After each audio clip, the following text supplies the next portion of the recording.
Most inspiring product manager don't struggle with the execution. They struggle much earlier. When everything feel important. Too many idea, too many priorities, one roadmap. Hi, I'm Kavita Babedwal, product manager, and this is PM Sync. Here I break down product thinking in the way actually works in real team. If you ever been here, you probably try to work harder. More meetings, more alignment, more list. But noise didn't go away because problem wasn't effort. It was absence of clear structure for making decision. This is the moment product strategy becomes critical. Most PMs say they have a strategy but can't explain it without opening a roadmap. That's the problem because strategy should exist even before defining the roadmap. To solve this, I use a simple product strategy template, not something theoretical, something that works in real team. It forces clarity before execution. Strategy always starts with the vision.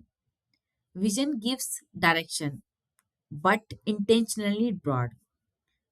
Strategy is what narrow it down.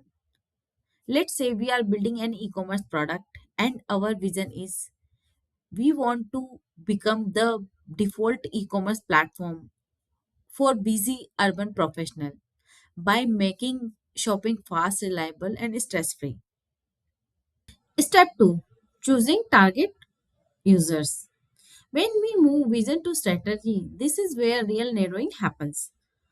Our vision talk about the busy urban professional, but strategy focus us to choose which one we prioritizing right now. We had a few valid options. One option was busy urban professional who shop weekly. Another option was working parents in tier 1 cities. The third option was repeated user who value speed over price. All of these are reasonable, but strategy means picking one. For these phases, we choose users who value speed and reliability over price because they feel checkout friction the most. They are more sensitive to delivery delays and they generate higher lifetime value for the business. And by making this choice, we also said no.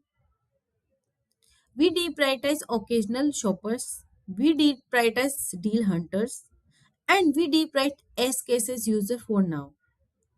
This is what actually reduces complexity. Vision tell us who we care about, and a strategy tell us who we prioritizing right now. That difference is what creates focus. Once we have chosen our target user, the next strategic decision which problem we solve. Not all problem, only ones that block vision for the users. For repeated urban shoppers who value speed over price, three problems constantly showed up. First, checkout still take too long, delivery timeline feel uncertain, and getting help takes too much effort. There were other issues too, pricing, loyalty, discount. But strategy means we couldn't treat everything equally. So we deliberately focus on three core problems: checkout friction, delivery uncertainty, and high dependency on the support. That's also mean saying no to discount, expansion, loyalty program for now because these problem appears on every journey. They affect repeated uses, they increase operation load, and they stop the product from feeling fast and reliable. We have chosen our core problems. Strategy force one more decision: what we are not going to do. Because without trade-off, focus disappear. For this strategy, we made three clear calls. We chose not to compete on discount. We chose not to expand assortment, and we chose not to build loyalty program for now. Not because this don't matter, but because they don't unlock our strategy at this stage. This is where strategy become real. Once trade-offs are clear, the next is practical question. What must be extremely good for this strategy to work?